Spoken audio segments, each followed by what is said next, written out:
Hey guys, been a while since I showed you red. Still working on it. Had a little surprise this morning, I'll show you that, and let's show you what I've been up to.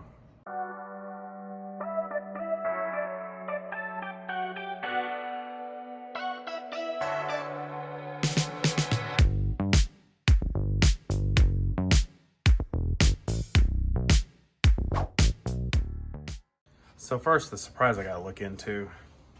There's oil under the engine. That spot I'm okay with because that's just the cap not tight. That is new as of today.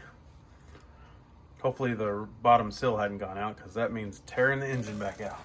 But anyway,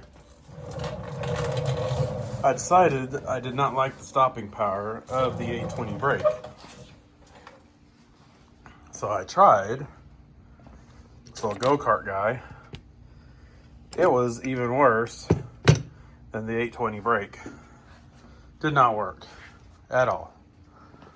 So my plan now is I have a larger diameter brake disc that I'm going to mount a crotch rocket hydraulic brake in here, and I'm gonna probably put I got too many tools in the way, but I'm gonna run an arm.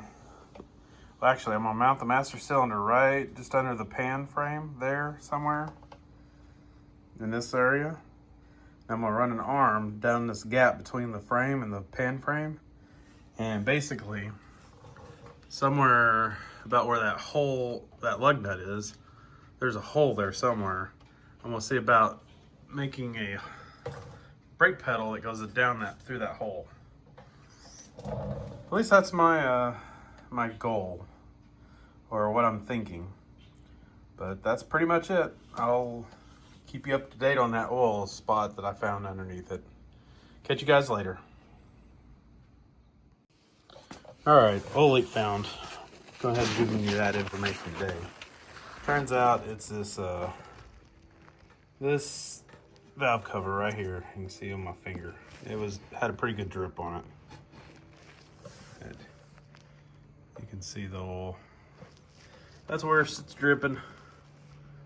Dripping down right here, to flowing down to here and rolling over and coming down. I think I can fix that with just removing the grill.